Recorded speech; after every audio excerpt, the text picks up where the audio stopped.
อ่ากราบสวัสดีครับพี่น้องป้องไปทั้งช่องพอปูนาคมหาลาภเปิดเลยเด้อขน่อยเด้อ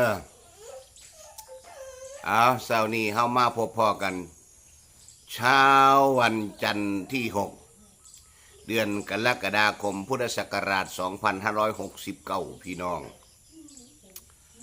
มาแต่เช้าหน้าตาว่าทะลังนี่พี่น้อง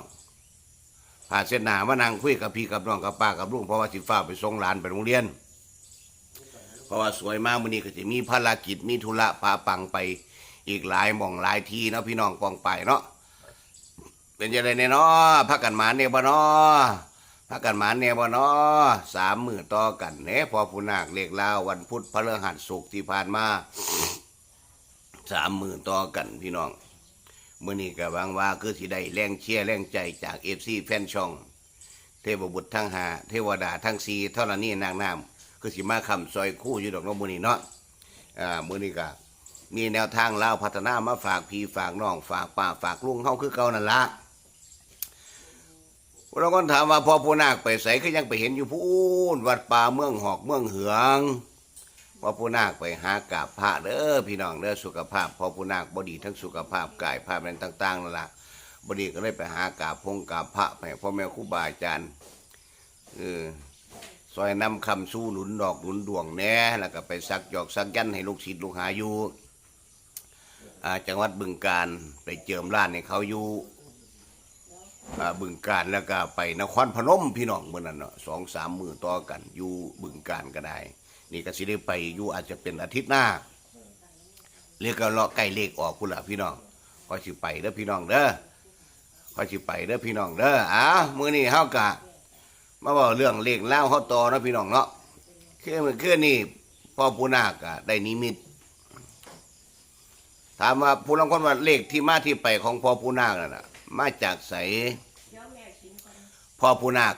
ได้มาจากการนิมิตทั้งนั้นเด้อพี่น้องเด้อว่ามีเลขคำนวณเนี่ยพอผู้นาคำนวณบ่เป็นพี่น้อง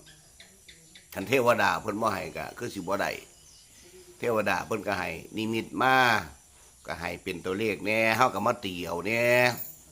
ตีความฝันเอาแน่ตีได้ก็จังค่อยได้หาตีบ่ได้ก็ผิดไปรวดไปตีความฝันเบิดไปพอผู้นาคบ่มีเลขนิมิตบ่มีเลขอีหยังให้ FC แฟนช่องเฮาให้พี่ให้น้องเฮา เนาะพี่น้องเนาะ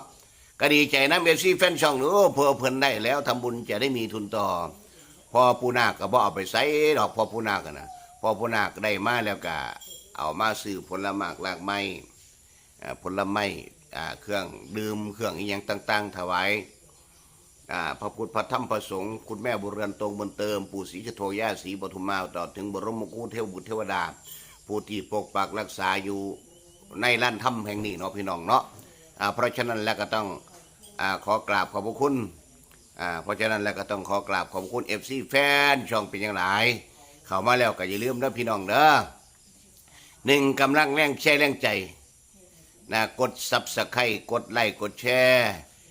FCแฟนช่องผู้เข้ามาใหม่ก็กดกระดิ่งการแจ้งเตือนเอาไว้นะพี่น้องเด้อเพื่อที่พี่น้องสิบ่ได้พลาดข่าวสารดีๆตัวเลขเด็ดๆจากทั้งช่องพ่อปู่นาคว่าเรื่องนิมิตเมื่อคืนนี่ฝันเห็นมีFCผู้หนึ่งโทรมาหาพ่อปู่นาคในความฝันนี่มีFCผู้หนึ่งโทรมาหาพ่อปู่นาคผู้ผัวมันละหึงบ่เนี่ยผู้ผัวมันละเครียดบ่เนี่ยผู้ผัวมันละเครียดมันละตีกันฆ่ากันพี่น้องมันละตีกันมันละเฮ็ดอีหยังกันในบุสารพัดอย่างน่ะพ่อปู่นาคเลยปิดโทรศัพท์พอนาปู่นาคตีความฝันเป็นตัวใดไปเบิ่งอยู่ท้ายคลิปเบิ่งแล้วไปพิจารณาซ่อมมากระจัดขัดกับพาน